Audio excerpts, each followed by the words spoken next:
Hello, everyone. This is Laura Morro, and we are here with Tony Rodriguez again. Welcome, Tony. Hi. Hello. Thanks for having me back. Great to have you back. How was your New Year's? I'm kind of glad the holidays are over. We took it easy. We had a blizzard where I'm at in Michigan, and I just took it easy. I didn't do anything really crazy or, didn't celebrate. Stayed up, watched the ball drop, and caught some rest. I rested quite a bit. Yeah, I did same. The weather was terrible. It was windy and it was rainy, and I was like, I'm going to bed early. So I went to bed early. Anyways, I'm gonna talk briefly about your previous interview with me, and we're just gonna give some updates if you have any updates. And I know your book is out already. And when Mhm. we talked, it was 2 years ago. Can you believe that? 2 years ago, we Oh, did wow. the Wow. interview. So a Yeah. lot's happened. Yeah. Yes. So it was when you were finishing up your book. Mhm. But for the people that don't know you and the people that have just joined my YouTube channel, Tony was well, I'm gonna read my notes that I have here. And Tony did what we call a 20-year and back, and he was abducted as a child at 10 years old in 1982. He was abducted on a Thursday late at night and returned on a Friday. He was exploited on Earth for 5 years, lived in Peru. Then he was taken to the moon, Mars, and Ceres, where he spent the rest of his time working on the Dark Fleet ship. And then anything else? Did I miss anything else, Tony? So nowadays, there's been a guy that was a whistleblower that coined the phrase "dark fleet" and 20 and back. It says that it's his intellectual property and not to use them. So ultimately, if I believe, I remember it being called the Zero Hour, the Midnight Fleet, and it was a Ceres Colony Corporation that I worked at for that Mars Colony Corporation and Ceres Colony Corporation. So moving away from those that verbiage of dark fleet Oh, okay. and 20 and back, just because somebody has coined it, they say they made it up. There's been a lot of drama around it, and it's to me I've it's heard a just little a bit about that. to me it's just a way of covering up. It's just one. It's like it was a time bomb meant to go off for people that came forward like myself, Hmm. and we're kind of far down the road right now. So it looks like that went off. Somebody's trying to stop other people from talking about it, namely myself. And so we're moving away from the verbiage, whatever that is. So it was 20 years that I was taken, and then I was age regressed, as described by a guy named William Tompkins in his book, and other people, lots of other people that have come forward saying that they've experienced the same technology. And so, like you said, I was taken on a Thursday night, and I woke up Friday morning, but I had been gone for 20 years and put back in the same body. So however you want to slice it, there's a lot of info on that out there. I believe they used cloning, like there was two of me at the same time. Um, but it's a pretty far out thing, but it's a very common phenomenon, turns out nowadays. Yeah. How many hours did it pass from Thursday night to Friday? Were you return in the morning or? So yeah, I wasn't gone long at all. So I was gone. I don't know how many hours.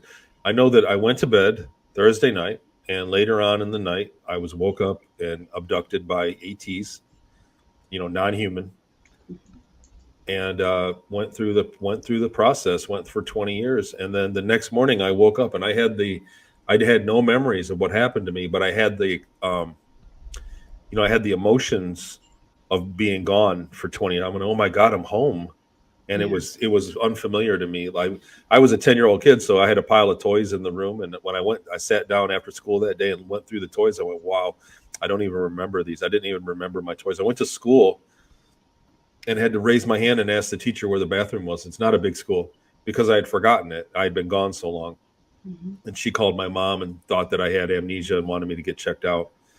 Um, so that was the experience. However the tech works, I'm not entirely sure. It's like going in for surgery and not knowing what they did to you. Yeah. Yes. A lot of people are remembering. Either it comes in their dreams or they're remembering stuff. Like I know I've been out somewhere, but Mhm. it's in my dreams, and it's very very real. and they Yes. even remember what they're wearing, what the colors, the smells, everything. It's not a dream, but it's only bits and pieces, not a lot, where you remember a lot. I Right. remember last time we spoke, you remember a lot. So I had fragmented memories my whole life up Hmm. until May of 2015. Hmm. I got an MRI scan of my head, and then a week later, I coincidentally stumbled across the Randy Kramer accounts that he explained the 20 and back technology. Excuse me, I said it again. He explained the technology, the age regression technology, and how that worked. The 20-year tour, he called it, I believe. And so when he explained that, I thought that I had been abducted on multiple occasions. I had all these dreams, and I was different ages through the dream, through the memories. You know, it was the same thing, like dreams, but memories. I Yes. never really forgot the first 30 minutes of when I was abducted. Those memories were there within a month. I always, but you don't talk. Those are things you don't talk about to people. Hmm. I always had those, and then I always had fragmented memories, like you said, bits and pieces throughout the next 20 years, 30 years. I had fragmented memories that didn't make any sense. In a dream, when you dream you're walking on the beach, you have no idea how you got to the beach. Hmm. If you remember walking on the beach, you have also a memory of driving to the beach and showering and going home. Like those memories are there, and that's what these fragmented memories were like. So I knew that there was more to him, but then I thought to myself, when could that have happened? I never had the time. I haven't been gone that long. They must have abducted me a couple other times. And when I heard about the 20 years and back, 20-year tour, then I went, oh God, that's what happened. And the memories came back, all flooded back quickly. And then lo and behold, because I was on Earth and places on Earth that I was stationed or belonged during that 20 years, I began to look those up and they started to check out, and I found those places. So there was a great deal of evidence behind my testimony, where a lot of other people don't have that luxury. Yeah, I remember we spoke about Peru, and since I have a lot of followers that are from over there, maybe somebody will recognize you. I think I put the picture that you sent me when you were 10 years old, Oh wow! and I don't remember. I think somebody emailed me, but I'm gonna email that person back because I have other researchers that live over there, and I'm gonna see if they can figure something out or if they can go investigate because they are investigators, researchers. I would absolutely love to be in contact with somebody from down there. I will get you in contact with somebody from over there. I have a lot of followers from there, So the and I town have in this great guy that he um, investigates all this stuff. So it's going to be a great team. So that I'll would get be you awesome. with him, and I'll be very happy about it. Yeah. So I'm going to go over the questions that I have. So I remember seeing an interview with Dr. Michael Sala where he was saying that maybe you were working as an undercover agent, being a victim, but also you were probably working as a with the Galactics, like a sting operation, to bring the information forward, like all information, the slavery, um, the abductions, and all the stuff. Um, does it make sense to you? Because it kind of makes sense to me. I'm like, you know what? Maybe that's what happened. I think that's what happened. Well, I'll tell you one thing that doesn't make sense is that I'm the only one that's come forward and made it this far. It seems to me that I was built for to be a witness and to give my testimony forward in the way that I have with the book that's come out and done very well.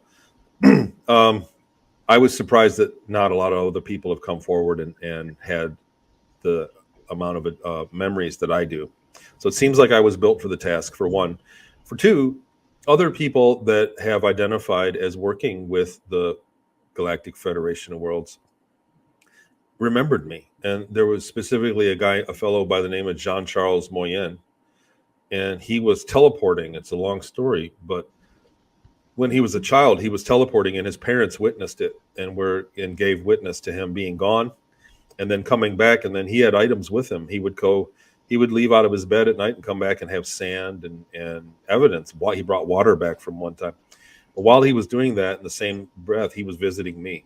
He visited me on 2 or 3 separate occasions, and we didn't realize it until we met this past October in Orlando, and we were talking, and I went, "Oh my God, I remember." And then privately, I got a hold of him and described it. And he said, yeah, that's exactly what it looks like, during the process. And then later on, about a week later, I said, my mom, had told my mom about it. And she said, oh, that's cute. You have an imaginary friend. I said, no, he's not imaginary. He visits me in my room. He's my friend. His name's Charlie. And Jean Charles said, well, how'd you know that? When he was that age, not now, he goes by Jean Charles, but during that time, up until he was 10 or 12, he went by the name of Charlie. And Mhm. that's how I remember calling him back then. So that happened before I was taken. And so it would incline that we were friends, like there was a connection there before I was ever taken. So Yeah, yeah. I was listening to that interview. I was watching that interview, and yeah, he did speak about that, and that the name Charlie sounded so familiar to me. But I'll explain that to you after we do the interview, because I have a couple of questions, personal questions, that maybe you be able to answer them. Um, so you've answered some of the questions that I had. Um, have you been to Peru yet? no. Not So I've yet. looked into it. So that town, I keep my eye on that area, and Hmm. it's the gold mining has expanded exponentially. That entire area has been devastated by gold mining, Hmm. and the town has grown. So it was a small fishing town, and then, when I was there, I believe it was the cocaine trade. Hmm. Um, it was small, and now it's growing out quite a bit. The population has must have at least doubled or tripled since then in the last few years, because there's been a gold boom, a gold rush going on there. Yeah. And it's my understanding from friends that I have in Peru. I got a hold of my friend. I said, please take me there. Let's go. And he said, you can't go there, man. If you're a gringo, though, it's not safe for you. You could get hurt. You have to have a reason to be there. You can't just waltz in there where they have illegal gold mining going on. Hmm. And I thought, so I'm looking for ways. I'm still trying to as the town grows, I'm hoping they get an internet presence and I can start. I'm taking Spanish. I'm trying to learn Spanish. Yeah. And I hope they get an internet presence to where I can contact people down there and just have a few questions back and I'll forth. get you in contact with some people. This Please. person is an old timer. He's the old timer investigators, and they are very thorough. And that's what I like about this group. So I'm gonna hook you up with that group, so Awesome. we can talk and we can figure it out. Um, Let me see. Have you met people here on Earth that worked, or that you remember you had some contact, either when you were Yes. training or when you were taken to the Dulce base, um, or transported to any other planet? You spoke about Charlie. Is there anybody else? Yeah, I've met a few people. I met a few people that I met up there that and to be fair, one of them had really good amount of memories. And Hmm. there was this instance where we met each other. It's in the book, Hmm. but he began to speak about it publicly and was quickly embarrassed. So he's decided it's not for everybody to speak publicly about these things. Hmm. And um, their identities are still private, but there are people that I remembered that remembered me, and we've contacted each other and kind of corroborated our stories that it's believable. So yes, so to answer your question, yes, maybe 4 or 5 people. 4 or 5 people. Yeah, it's well, there's no coincidences. And Hmm. I remember when I went to Jason Rice conference, he spoke about that. And he said, there's people that I see and I remember, but I don't go up to them and ask them if they remember me. I just let them come to me. If they come to me, then and they remember me, then we speak about it. But if they don't come to me, then I just keep my That's right. distance. And if they're whenever they're ready, if they're ready, they'll come to me and they'll ask me. So there are some people that do private sessions with people and they tell them, you were on 10, 20 year tours. Like, they're giving them, you were there and you did this and you did that. And the people don't have any memory of it. And it's a disservice to them to do that. There was one person in particular that I knew up there that did not have the memories, Mhm. and they humored me. And I contacted them and told them everything. I said, no, look, we knew each other. I mean, we knew each other. And I told the whole thing. I told everything, and they humored me. and listen. But when they started to get their own memories back, when they actually started to get dreams, last night I dreamt it through. I said, yes, that's exactly what it looked like. Exactly. When Hmm. that happened, it really devastated them psychologically. Not everybody needs to remember, and it's a disservice to people to go up to them and say, you were in there, you were participating in a war that I was in, or worse.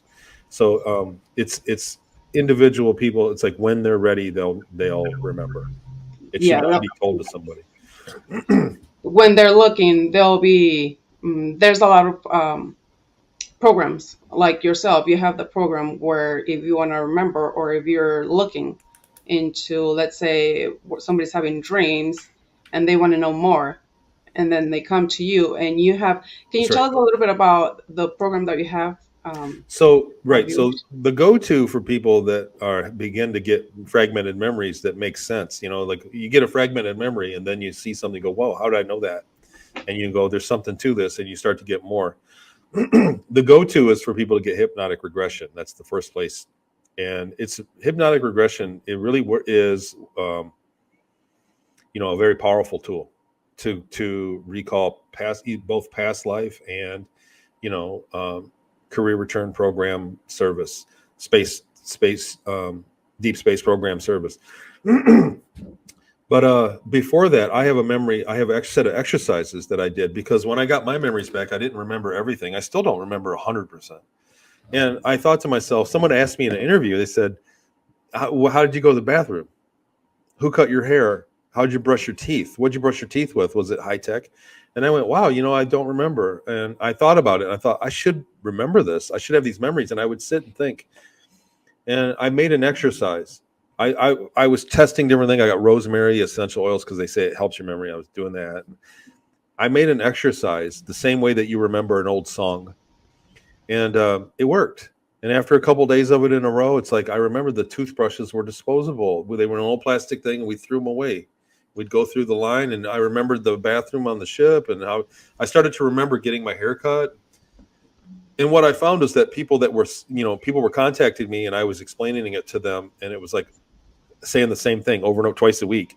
So I offered the course on a teachable course, and I've given it away. Like it's belongs to somebody else right now. It's like I don't have anything to do with it, but Hmm. it works. It is a technique that works for people. If you have a fragmented memory, it's a way of expanding it. Like if you only remember 2 seconds of a day, it's a way of remembering 5 and 10 minutes of that day. It's basically just a mental exercise. Yeah, I remember asking you what you ate and what kind of, was it liquid? Was it um, like an apple or banana? And you said everything was liquid. It I was remember. slimy. It was slimy. Yeah. Yeah, yeah, yeah. And it was the same thing over and over. And you were in the small room and you had your cot.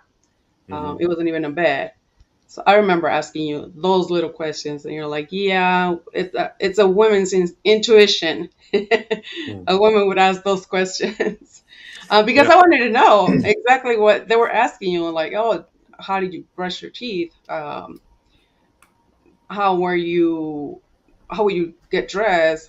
Did you shower? We did. All those Mm. little tiny things that you don't remember in a dream. But if you were not in a dream, you're gonna remember all the little things, like brushing your teeth and taking a shower and all that stuff. That's right. And the memories, so they fill in over time. What I found was that originally I remembered the really emotional times, Hmm. the very emotional moments when something good or something very bad happened. Those are the clear memories. Your day to day grind, where you're just getting up and walking from A to B or going, doing your job, are difficult to remember because they're boring. And so those memories have come over time, just slowly. And like I said, using that technique, it works. It works. So yeah, the emotional then, the love and all that stuff. Have you met that person in here on Earth? The woman? Yes, and that's who I was talking about. That's the Um, that's the person I was talking about, and it was like I said, for me to go to her. She's very happy in her life and has a family and it's fine. Um, but for me to go to her and force the information on her was a disservice. Was not a good thing to do to somebody. And I haven't talked to her in years, and probably won't. mhm. And like I said, I learned a lesson there. I just it's something that when people need to remember, they will in their own time. It's not something you can force. Yes, yes, I believe that. Have you been to the building here on Earth, the one where you had to fix a machine, kind of like a air in, conditioning? in Remember Chicago. that? Yeah, Yes. so no.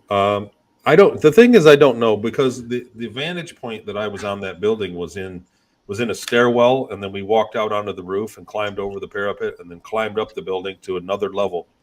Hmm. And so I didn't really see the building from far away to see the full shape of it. And when I went back and looked in Chicago, I went, and I've been to Chicago a couple times, but when I went back and looked, there are several candidates that may have been that building. Hmm. So I don't, to say for sure which one it was, I just can't. I just don't. It was at night, and my vantage point wasn't really clear on it. I have spent time trying to figure out which building it was, but to no luck. I have some information on that, but I'll talk to you after the interview.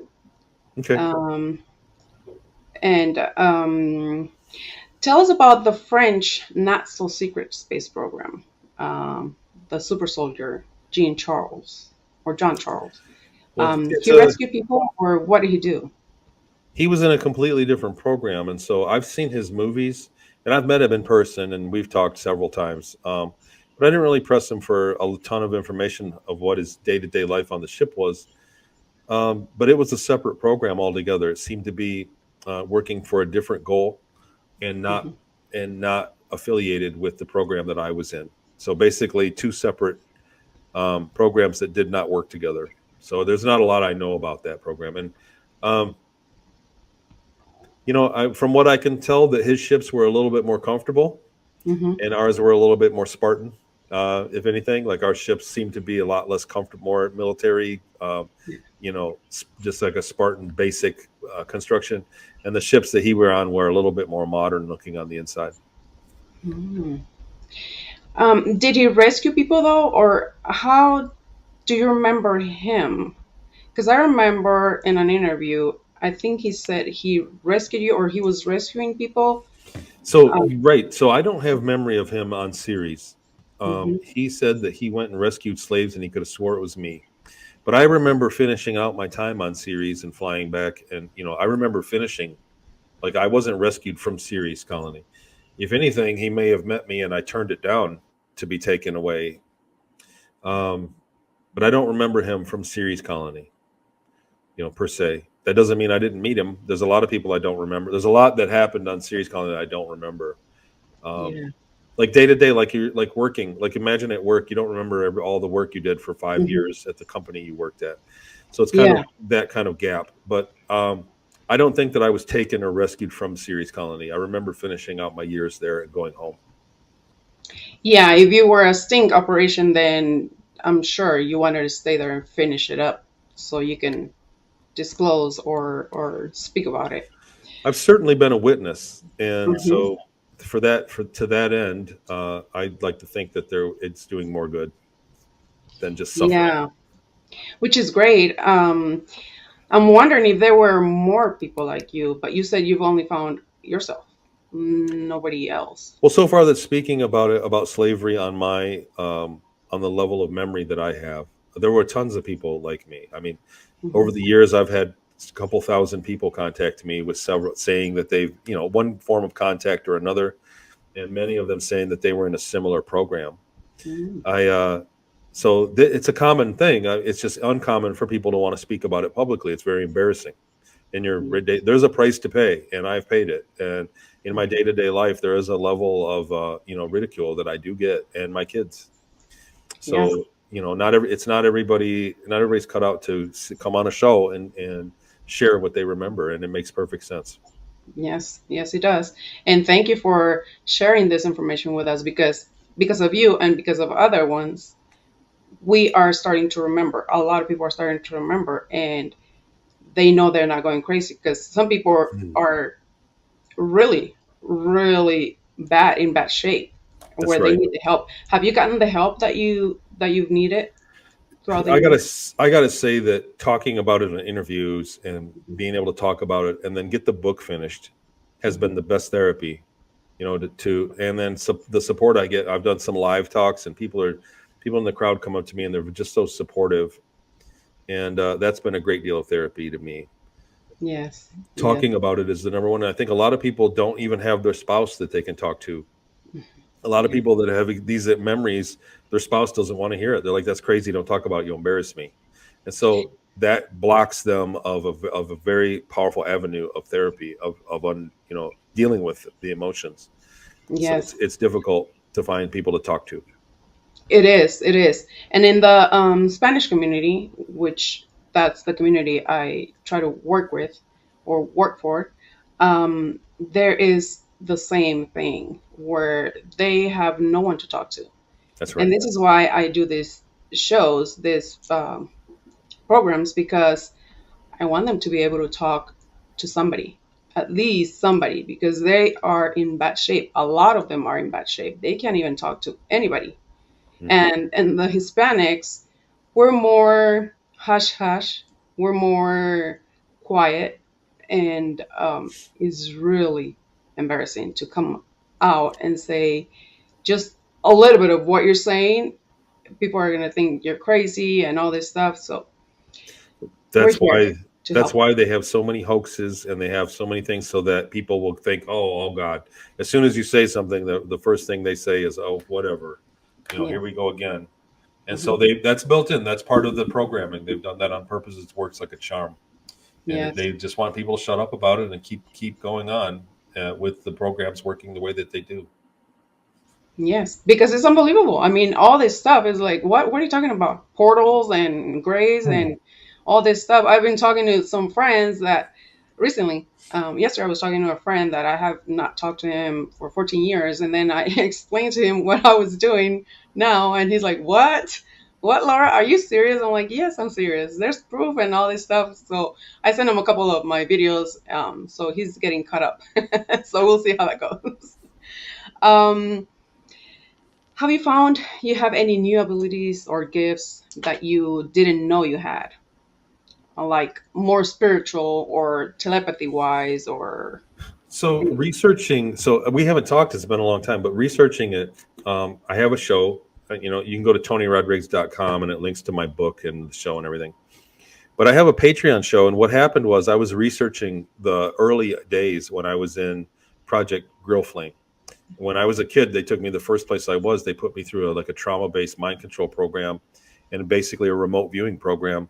And that's what I was doing in Peru. Was they were drugging me, and I was channeling information for them to traffic shipments of drugs from what is now Boca, Colorado, to Santa Marta, Colombia. Was the plane, and but they so that's what that was. And what I did was I found on the declassified CIA declassified library.gov, I found documents that didn't really give the place, but gave the same time frame for those projects. And Mhm. a lot of people that I remember, and somebody that I remember, public figure that I remember being there, having security clearance at the time. It Mhm. also with that was a gateway document and certain things that they were doing that got declassified because it's been 40 years. And I started saying to myself that I remember that's what we were doing. That's the technique we were using, and I was practicing with it. It's like a meditation into a manifestation of things. And they Mhm. weaponized it like so much so that they were killing people. They were Yeah. healing soldiers and they were hurting soldiers. They had a hospital, and they would do this technique at night, and then the doctors would examine the soldiers in the hospital and they could see the results. So I always said to myself on my show, I said I need to get a group together and do this, and we did. We Yeah. called it Tier 3, and people pay extra for the paywall. And we meet weekly, and we pick targets that we do to change things for the better, either for the group members or for the world. And we do synchronized meditations, and we've had startling results. We've had very, very startling results. Very effective at what it does. Well, I want to sign up. Okay, it's on my Patreon. All You right. can link to it. It's called Tier 3. Tier three. Okay. Let me write it down. Um, what advice would you give to someone that thinks or feels they have been in one of these projects, like the 20 20-year 21 tour. tour. Yeah. Hmm. Right. We have it's sad that we have to worry about verbiage. That Yeah. there's a minefield of verbiage. Um, I give the same advice to everybody, and it's true, and it is very powerful advice. A lot of people are afraid to do it; they get into it and don't do it. But the biggest thing is write down a timeline. Write down the day that it started, what you remember, when it was, how old you were. Write down every little thing you can remember that doesn't make sense, and try to figure out how old you were. So you put a date on it because the time it happened matters. There are cyclical things. You're dealing with people that are traveling time, so making note of the time is matters. Write down everything in a timeline form and keep writing it down as it comes. That's the number one step, the most powerful, and the number one thing to do to somebody that any kind of contact. I'm talking about any Mhm. ghosts. Um, just a UFO sighting, UFO visitors, abduction, all of it. You need to know when it happened because nobody is a one and done. Mhm. Nobody just sees an ET just once. It never Or happens you just once. It always happens again. There's a cyclical aspect to it. And what people don't realize is that you might not see them for 5 or 10 years, but they may be a program that they took you and dropped you off, and then they went back in time. It was the same afternoon for them, and they went and can. looked you up 10 years later. So there's a cyclical aspect to it that pans out over time. I found that that's a very useful tool. Yes, I remember a couple of things. I have a memory at 6 years old, and then I remember it at 15 years old. It happened at 6 years old, but I remember it at 15 years old. That's one memory. But I have so many memories that I have to really talk to you about that stuff. But after this, um, what has worked for you, or is there an end to this? You think it has ended with you?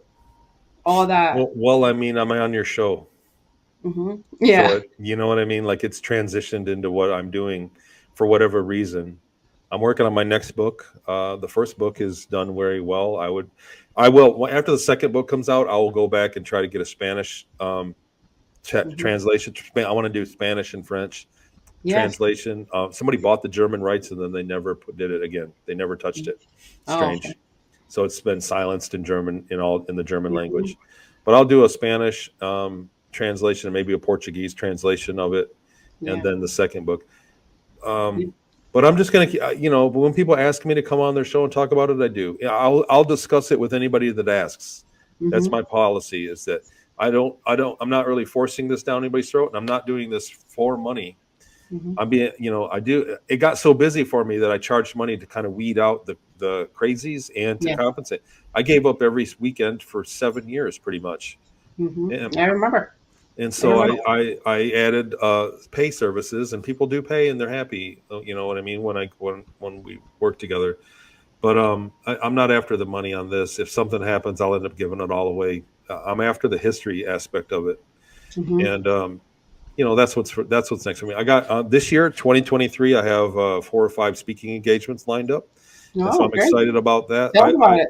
I learn much more than I teach than I share when I go to any conference. The crowds are so amazing, and Yes. you learn a lot from them and the other speakers. So it's an honor to be invited to speak at these.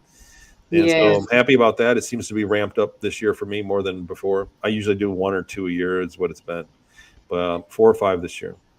Are you coming to California? I'm not sure. I'm undecided about I got invited to Mount Shasta, and I had to pass on that one. And there is one in San Jose. It hasn't been Hmm. announced.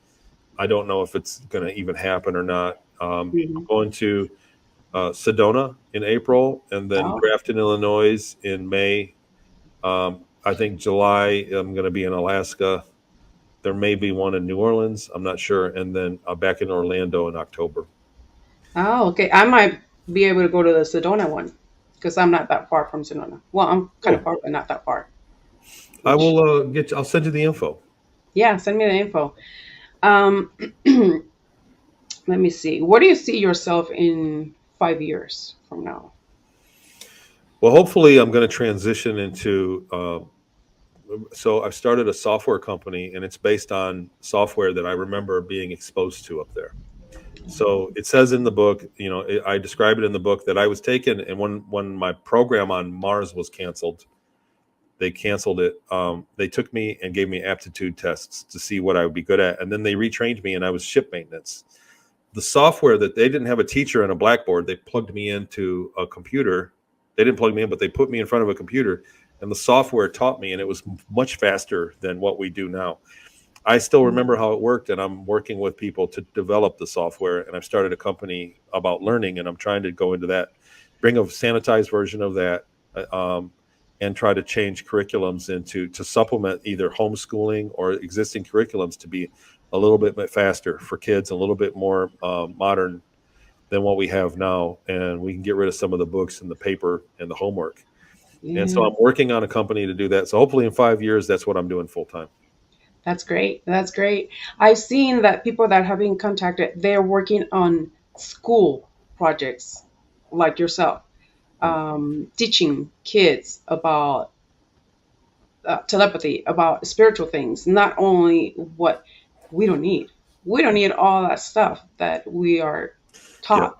the school system's been weaponized. It's very the school system is either unknowingly very archaic or very intentionally dumbing down the kids. It's getting worse over time. The trend of the quality of education is going down over time. Yes. Yeah, When you I look at agree. what kids are learning and how they're doing it, so they rank it. They have their own rankings and they toot their horn that it's great. But there's a lot of things that kids are unprepared for when they graduate school. And so we're trying to get, this is a chance to kind of reset that and kind of upgrade it. So both curriculums, an existing minimum of basics, and then modern things too, like you said, like meditation, like how to Yeah. take care of yourself, and not only that, but like how to do your own finances, things like that. So the sky's the limit. There's a great deal of improvement available for the learning system. Yeah, when I was in Mexico, I went to school over there for the first couple of years, and I remember they used to teach us how to plant a tree or flowers or something, and that is no longer done. Yeah. It's so it's gotten so bad Mhm. that kids nowadays, I'm amazed if they're going to be able to live on their own. No, yeah, they're absolutely been weaponized. The kids it's an indoctrination. And like I said, you can see it in one lifetime. How good your school was compared to how good the kids' school is the trend is downward. It's not getting better. And so Yeah. something has to be done, whether privately or publicly. Whether if the lawmakers aren't going to do it, then we got to do it ourselves. Yeah, And exactly. And that's what I like because the last conference I went to a conference that Paula Harris had over here in Laughlin. And there was a lady that she was contacted, and she's been in these ships, and she has these programs and this school that she's working on where people are going to be able to send their kids to that school, and they're going to teach them basic uh, basic stuff. And they're going to teach the kids based on what their abilities are, mhm. and they're going to enhance those abilities, which is great. I've seen a lot of people doing that. I've seen other people in the Hispanic community too. They're doing that. And what I want to bring to the Hispanic community is this programs, this whistleblowers, because they don't have that. And I know, last time we spoke, you said that they take them from everywhere, all over the world. That's It's right. not only here in America, they take them from everywhere. And usually Hispanics, we are more intuitive, if you want to call it. I don't know what is it with us, but we have that intuition, more spiritual, shamanic things. Not that all the rest of the races don't have it, but it seems to be focused more on our DNA. I don't know why. Hmm. I don't know what's the history on our DNA. Yeah. I'm Portuguese. I have a Portuguese nationality and background, and so there is the level of intuitiveness that's in my family, especially when we're young. In my family, when the kids are young, before 4 years old, they're like wildly psychic, wildly intuitive, like Yeah. precognitive. My daughters were like, it was amazing to see almost every day. She knew things before they were going to happen. It was just amazing. And then when they go to school, they kind of lose it. So again, Yes. there's school again. But Yeah. the DNA is a big deal. So, but yeah, it's definitely a global phenomenon. There's something like 50,000 UFO sightings a year globally. 50,000. So in 300 days. So that's quite a bit. And so it's a global phenomenon, and it's amazing. They've done a great job of making everybody not feel comfortable talking about it. Yes. Uh-huh. I've done the research, and I've done the investigations, the field investigations, where we've recorded a bunch of lights, ships, whatever. They're out there. We go to the Mojave Desert right here. Giant Rock. I don't know if you're familiar with Giant Rock, Hmm. or where George Van Tassel had his contact with the Hmm. Venusian and all that stuff. Um, have you seen any UFOs or Yes. anything besides the ones that took you? Yeah, I've seen craft over my house when I lived in Hawaii after, I got my memories back in 2015. I had craft over my house. I had saw things that were up at satellite height that were staying still and then shooting off, and things that were way, way higher up than any helicopter could go. And they would sit stationary and then take off. So that was in 2015. I've seen a 2000. few in Michigan here, but not a ton. And to be fair, I'm not looking. Yeah, you're like, no, stay away from Mhm. me. Yeah, Have I had have my they share. come to visit you again or not? No, not that I'm aware of. No, so I haven't had any kind of other visiting. I've had a few. Uh, I've had a few encounters with things that didn't make sense that un, Wondering. I'm still processing. Basically, recently. Yeah, I've talked to many people where they have been abducted and they keep on getting abducted, and they always ask me, "You think this is gonna end?" And I'm like, "I don't know, I don't It know what does. you need to be doing." Um, for instance, like you, it stopped for you, but I think it stopped for you because you remember, and you remember your story, you remember everything. They don't remember anything. They I just think take them. I think the people that took me blundered.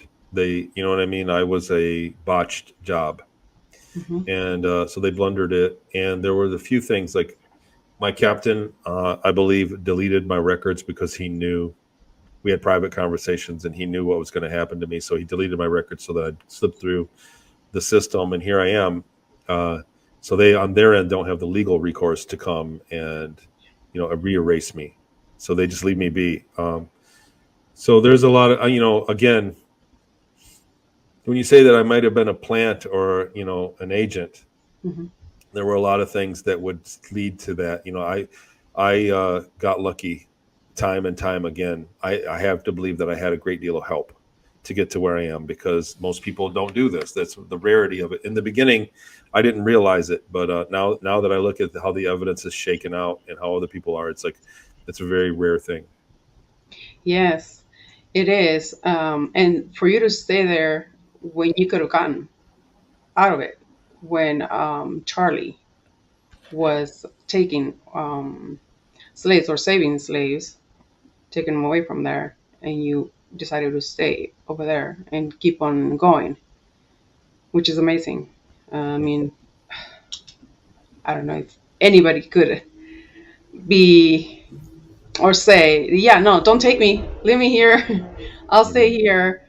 But you were able to do that. I Yeah. am so glad, but at the same time, it's not when you look at the person and you say and you see the stuff that they went through, it's really hard to kind of imagine being in his position and having to say no, no, don't take me, I'll stay here.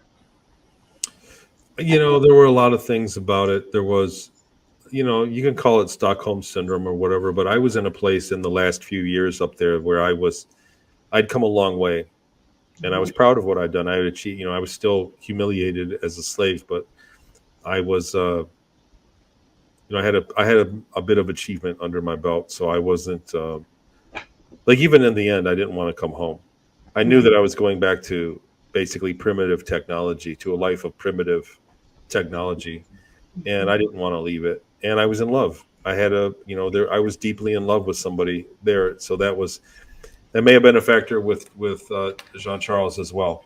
That I Mhm. wanted to stay because I had a girl. Yes. So you know, there were a lot of things in those last years that happened. Did you? So you only remember any other updates that you want to give us, or do you remember only doing one 20?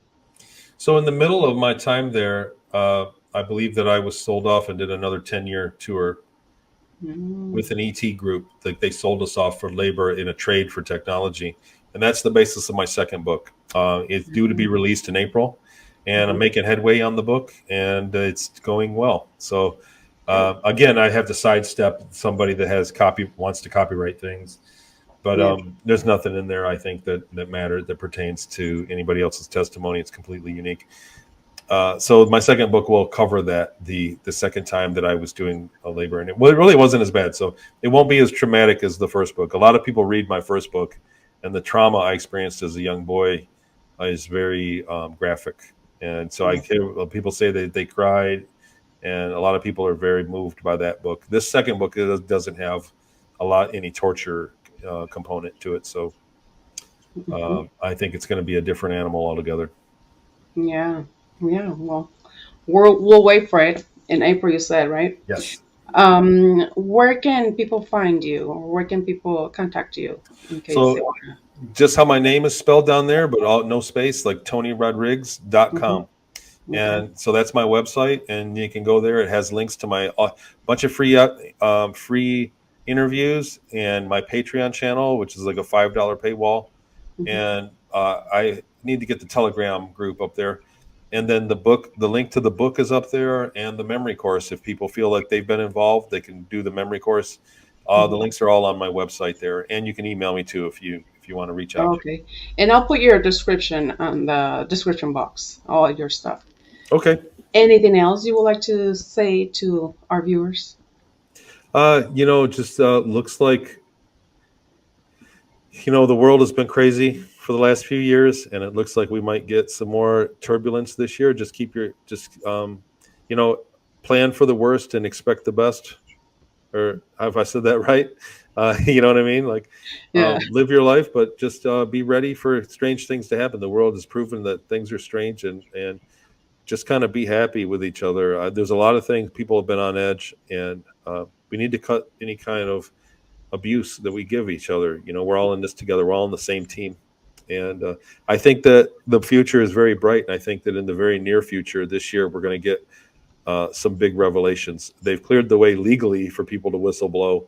So I think we're going to get some good information and some official testimonies. Like mine's an unofficial testimony. I think we'll get some official testimonies, if not sightings and official things. So I think I'm excited for this year. I'm very optimistic. Me too. Me too. I know this year is for everybody, all humanity. And I think we're getting closer, uh, most of the people.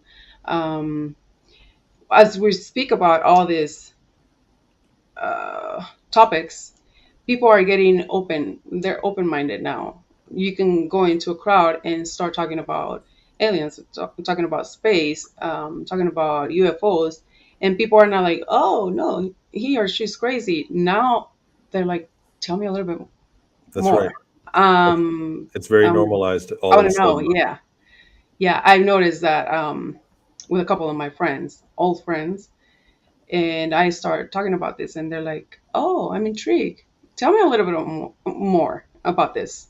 And then I start talking, and they're like, "Oh, okay." And I'm thinking, they're thinking I'm crazy, and no, they're paying attention, and they want to know more. And that's when you know when people are ready, Yeah. because when they keep on asking you questions, you're like, "Okay, so it's getting there. It's getting there." So we are doing a good job. Yeah. I Thank think we're you. going to get leaps and bounds here pretty quick. Mm-hmm. Yeah. Thank you so much, Tony. Thank you for being here, guys, and we'll see you in another time. Thanks Thank you for so having much. me. Thank you.